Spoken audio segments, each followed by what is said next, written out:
Hello, hello, my brothers and sisters. This is Garrett Bake, your brother in arms, and welcome to another episode of The Tactical Businessman. That's right.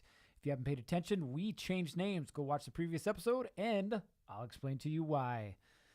I actually have a very special guest. She's my favorite guest. I'm not going to lie, it's my wife. Say hello.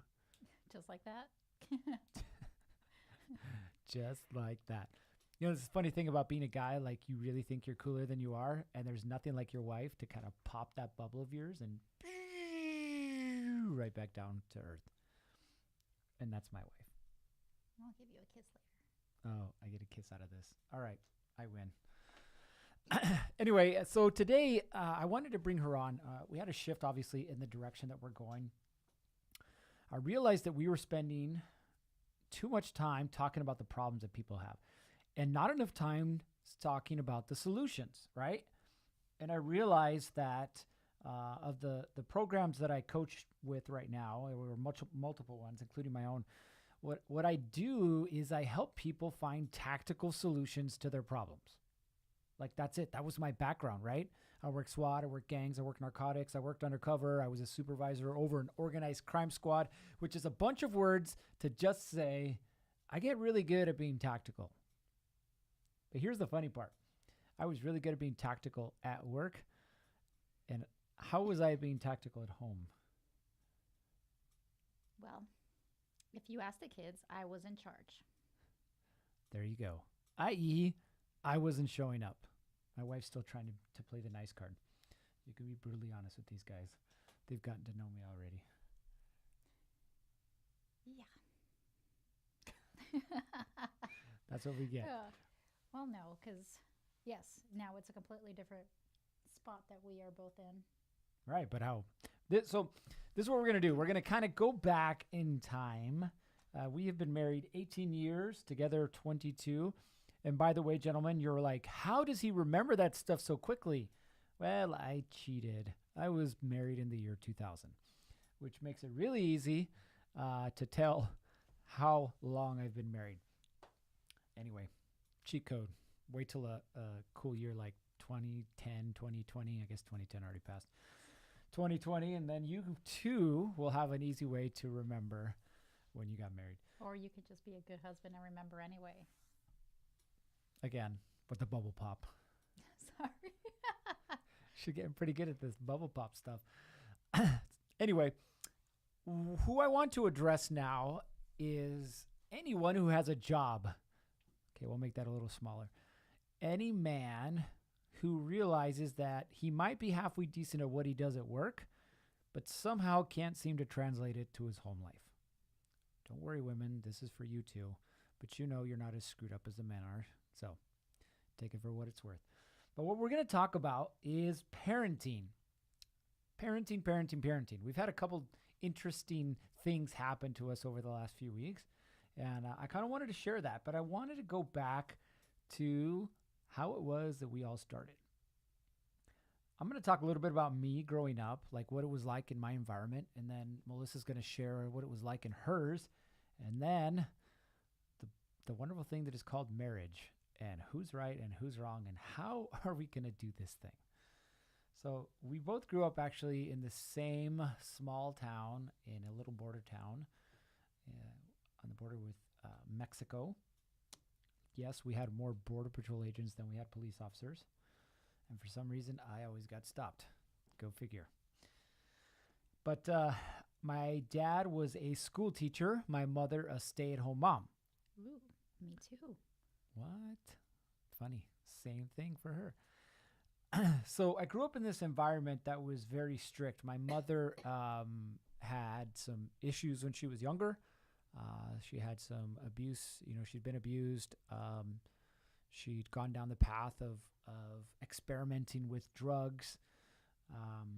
And she really didn't want that for us kids. So I had a very authoritarian mother, like, this is how you're going to do it because I'm the mom and I said so. And if you don't, I'm going to spank you. Like literally we had this little board. My parents called it the Board of Education. It was a piece of wood about 2 feet long, and it was a 1x2, maybe a little thicker if I remember right. if I want to make this bigger, I would say it was a big 2x4. It wasn't that big, but it was this board of education, my mother would call it.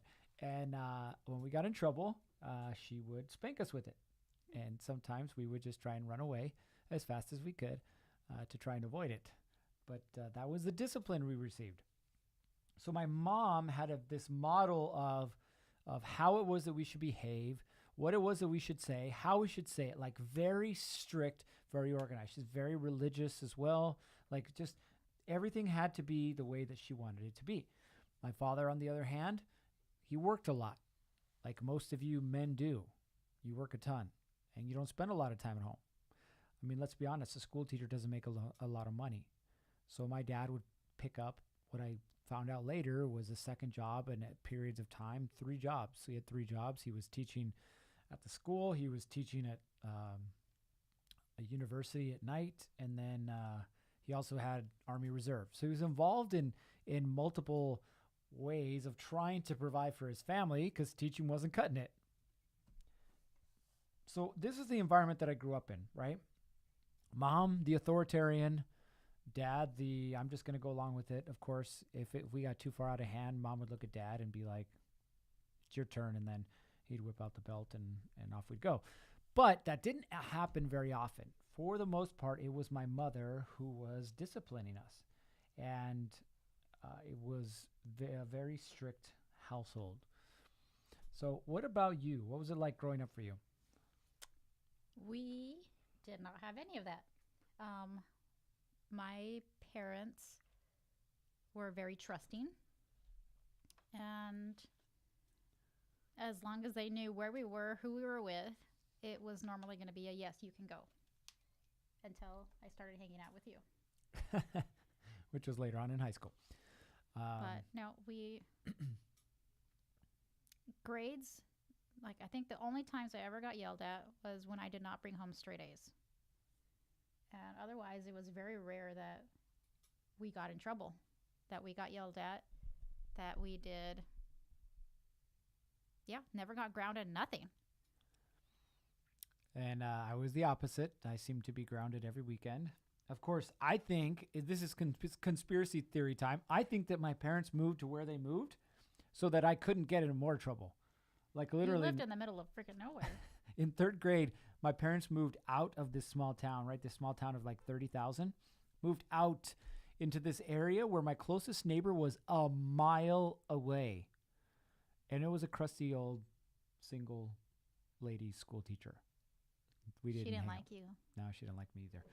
I don't think she liked anyone. Oh, that's probably true. So you can see that we had completely different upbringings, right?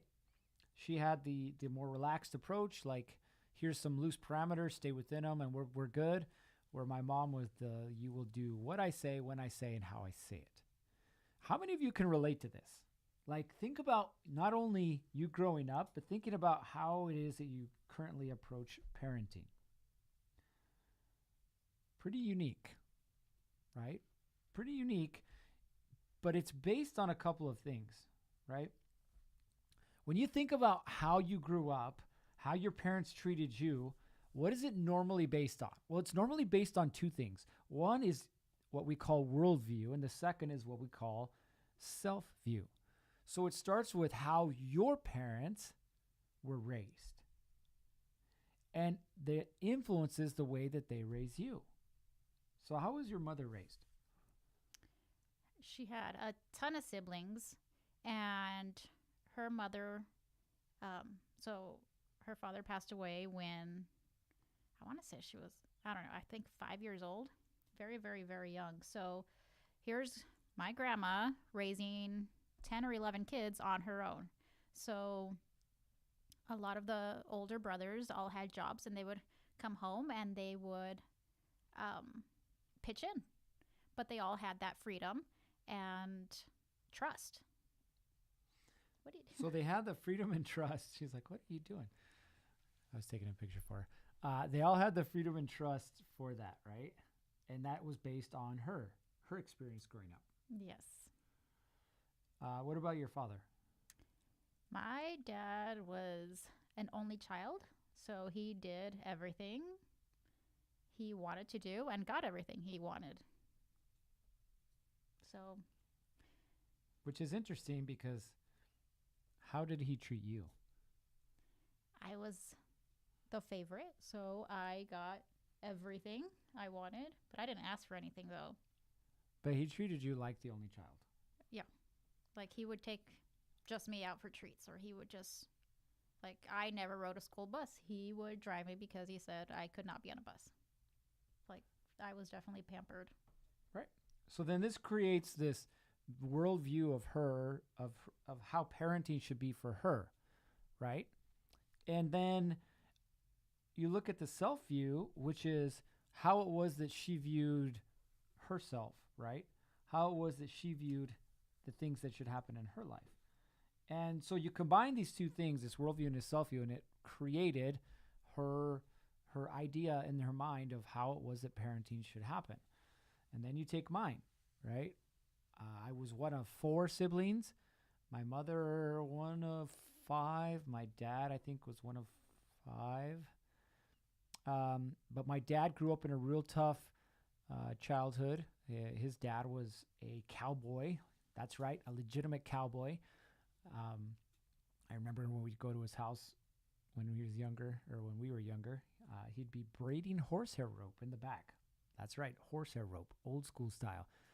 They would put on these little seminars or things where they would show how to make homemade soap with like borax and stuff. Anyway, so my dad was taught from an early age that his job was the meat and potatoes guy, right? His job was to provide for the family because his mother was a stay-at-home mom. So he didn't provide the discipline in his house. His mom did. So guess what? When we were growing up, my mom provided the discipline. He didn't. He provided the income. There's a short period of time when my mom worked, but other than that, that's the way it was. So what did that create for me? That created for me the idea that it's not my job to be the disciplinarian in the house. It's not my job to get all the kids together and feed them and do all these other things. It's my job to go make the bacon, right? To go bring home, it's bring home the bacon, isn't it? I screwed that one up. It was my job to go bring home the bacon. It's my job to make the money so that my family can survive. And so we meet in high school. We get married. She falls in love with me. I'm this awesome, amazing guy. Yeah. You can burst your own bubble there. We're going to have some fun with this one. So anyway, we meet in high school, and I think have we shared that story yet? I don't even remember if we shared that story. You might get it one day, but not the point of this one. This one's about parenting. We meet in high school. We end up getting married a couple years later. Now, we had an idea that we were going to wait a few years. Wait, that was the only time I did get in trouble. So when okay. my dad did not talk to me for like 3 or 4 days. We'll back it up a little bit. Yeah. You gave me a promise ring, and my dad, when he saw it, he did not talk to me for like 3 days, and that was scary. Yeah, her dad was real uncomfortable with me. Of course, I was a cocky a-hole jock. And he thought you were 20-something. And he thought I was 20-something trying to molest his daughter. So, of course, he wasn't happy. Well, he did catch you. We may or may not have been making out on her couch. And you were on top of me, right? Oh, what? That's right. On the couch, making out, and her dad, like the lights are out, and her dad flips the switch, and it's one of those old school lights that like makes a really loud clicking sound when you flip it on. It's like click, and we're like, oh, we stop and we look at him, and he's looking at us, and I was like, And he walked away again there too. He didn't say anything. And I was like, it's time to go before he tries to do something to me. Yeah. Anyway, now that you got me completely off track, so coming back to this idea of parenting, right? We have her worldview and her self-view. We have my worldview and my self-view. And then we get married. Our initial plan was to wait until we had children. But you all know that sometimes things happen out of your control. So 2 times in a row. 2 times in a row. So we become parents. And we start down this path of being parents. And so what was that like for you when we first started?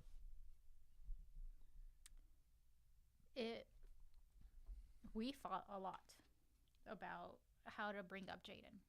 Like, I was teaching him Spanish, Mexican Spanish, and you're like, no, that's not the way. So you would sit down with him and teach him everything I just taught him with Puerto Rican Spanish.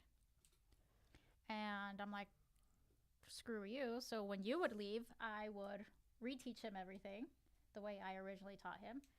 And we did this for a few months, and then we just stopped teaching him Spanish altogether.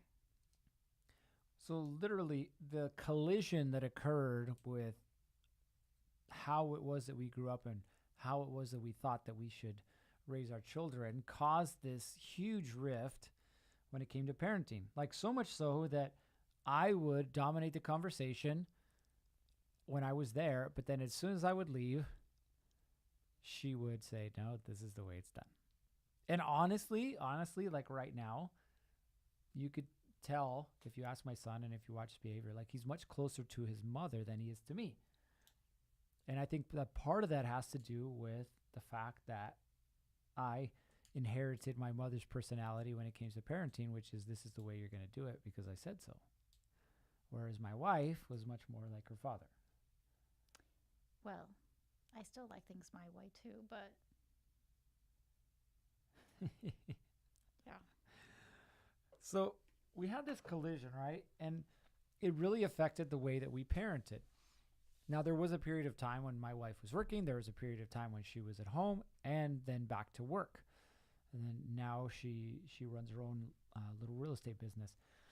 But here's the point. The point is that until you have a way to reconcile the worldview and self-view that you have created for yourself and then that your spouse has created into one parenting style, there will be constant fights and arguments and whatnot.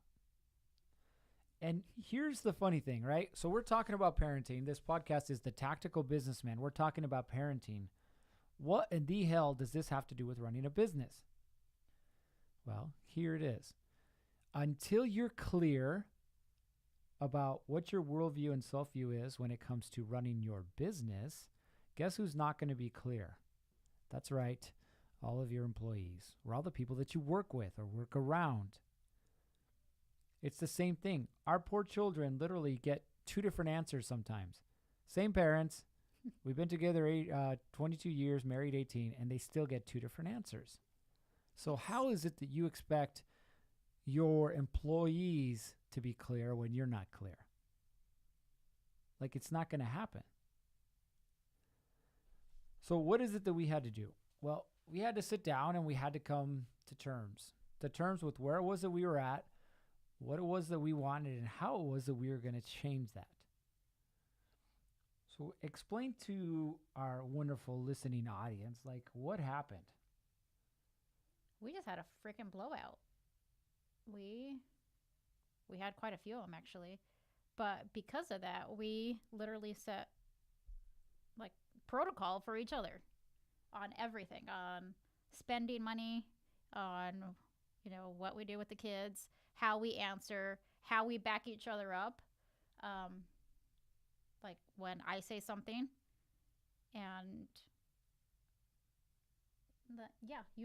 you go along with it. And then later on, if it's like something that we did not agree on, we talk about it, not in front of the kids. And then if we literally have to go back and correct what we told them, we do. It's not a written in stone type of thing, but we tell the kids, you know what, we were wrong.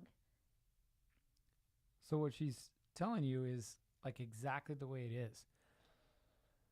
And it's this comes down to the singular word, right? It's called collision. When you think of that word, what do you think of?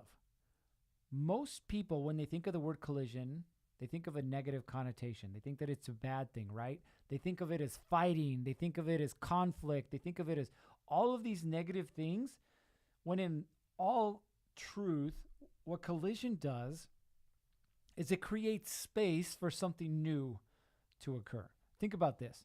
Two objects in motion, right? We'll go back to your science class. Two objects in motion come to each other in equal power. What happens? They bounce off of each other and they create what? They create this space between them. And that space between them is where this growth can occur. So what Melissa and I had to do was literally go to war with each other. Like fight. and we would fight a lot. And we'd fight about what it was that we wanted the worldview and the self view to be for our children. See, because for the longest time, I would implement who it was that I was as a police officer. I will tell you what to do, when to do it, and how to do it. And so the children were literally scared of me. Like, they didn't want to be around me. Why? Because I was the authoritarian. And they hated that. But they could be with mom because mom was easygoing. And they liked mom. Hey, but I was not a pushover. She was not a pushover. This is true. But how are you in your business? Are you the authoritarian? Are you the happy-go-lucky? Just some loose parameters? Like, how is it that you supervise? How is it that you lead, right? Most of the time, we just literally start a business or we get promoted to a position and we expect, because of the position that we hold, that people are going to automatically respect us, that people are going to automatically follow us, that people are going to automatically do what it is that we want them to do. But that's a load of BS. Like, it doesn't happen that way. Nope. So the same thing happens, right, in the parenting world that happens in the business world. Like, when I first got out of the intrapreneur space, i.e. working for somebody, and into the entrepreneur space, i.e. working for myself, I had to get clear on this stuff. Because for me, I had spent so much time waiting for someone to give me permission to do things that I sat around what seemed like forever on my ass, like waiting for someone to tell me how to be successful in business. Like, I was just, here I am, help me. Here's my little flag. But nobody was coming. See, nobody wanted to help me because, well, that's not their job, is to help you. So when you started your real estate business, like, what was that like for you? I think I did a little of the same thing because I was so used to like the teacher schedule and the same guidelines. Like, holy crap, you run your life based on freaking bills. You do this from this time, you do this from this time, you get to eat and pee during this time, and I needed that structure. So leaving that and starting real estate, it was like, okay, next day, and I had the whole day to myself. Like, what the hell do I do? I did a lot of those. Interesting. Did a few months of those, actually. Right. But think about this. Like, how is your parenting style influencing your business style? You don't think they're related? Try and connect the dots. Like, Well, how is it No, that you... I can tell you one right now, though. Go Like, ahead. in like teaching, I had to hire several aides. So I would hire them and,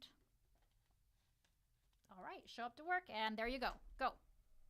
And I would watch them struggle because I would give them little direction too, because I expected them to know what to do.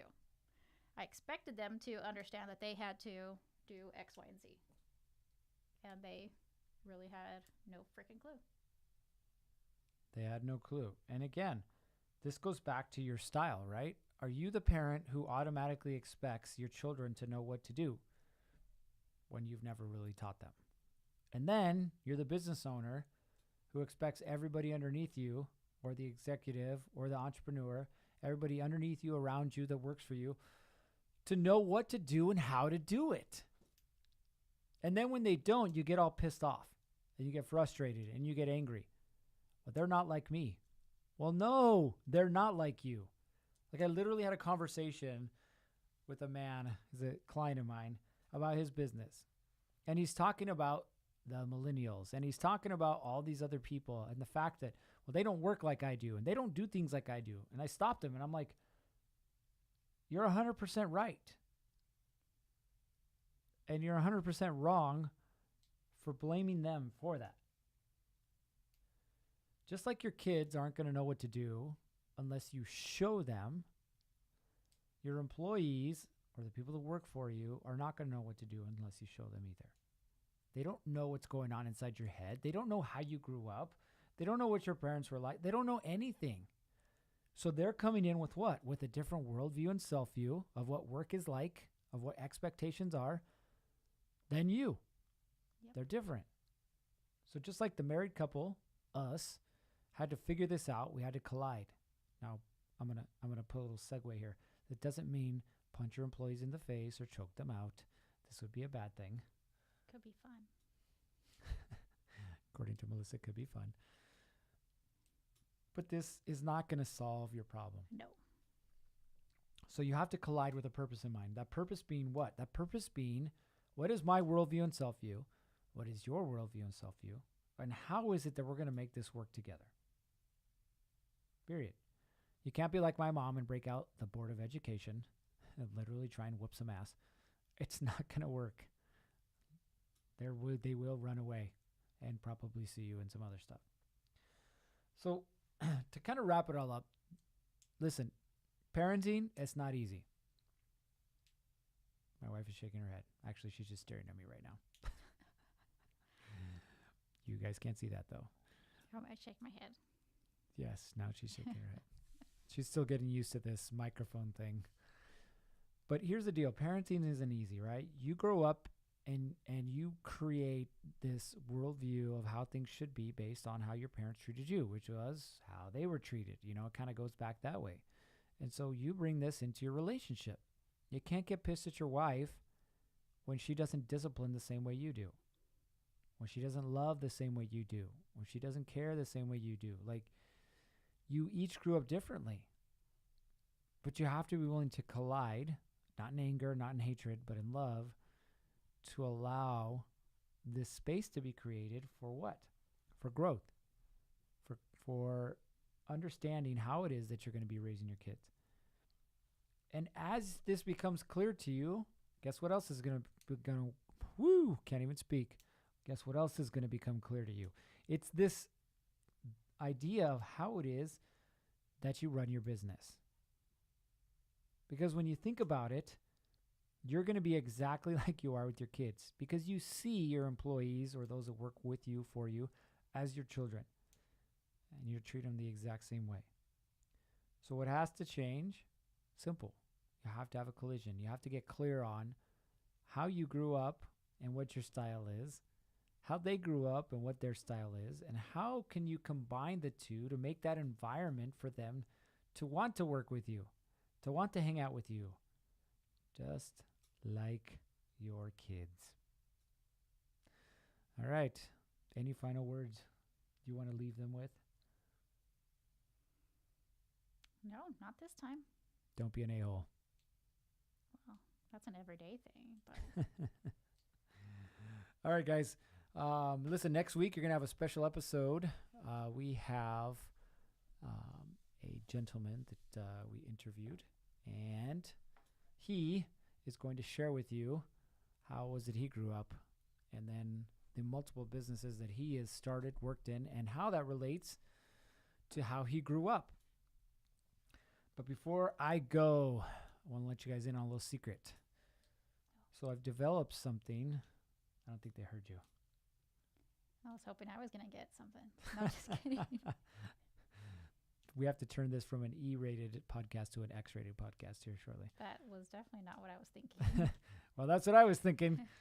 Well, listen, here's the deal. I created something. It's called the Tactical Business Experience. Here's why I created it.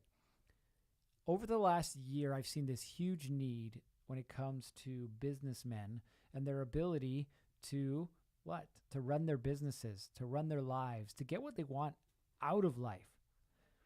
So you could sit there and lie to yourself and say that everything's working the way you want it to, but the truth is it's not. The truth is you want more. It could be more money, it could be more sex, it could be more connection, it could be more purpose, it could be all of the above. It doesn't make you bad for wanting it.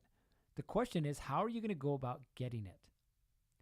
So what I've done is I've taken my 15 years of experience as a police officer and created something called the Tactical Business Experience, where I take all of these tools, tactics, and techniques and help you apply them to what? To your business and your personal life, so you can get the results that you've been after. Interested? Go to thetacticalbusinessman.com. Got some stuff on there that you can check out. I got some testimonials from some of my clients, so you can see the results and hear them, not just me speak, about what it was that we were able to do for them. It's amazing results. They're pretty special. Not going to lie. All right, that is it for today's episode. As always, go back, listen to the first few episodes. I want you guys, if you want to get to know me and my story and why it is that I do what I do, go back, start at the beginning, listen to a few. As always, though, stay safe, and we'll see you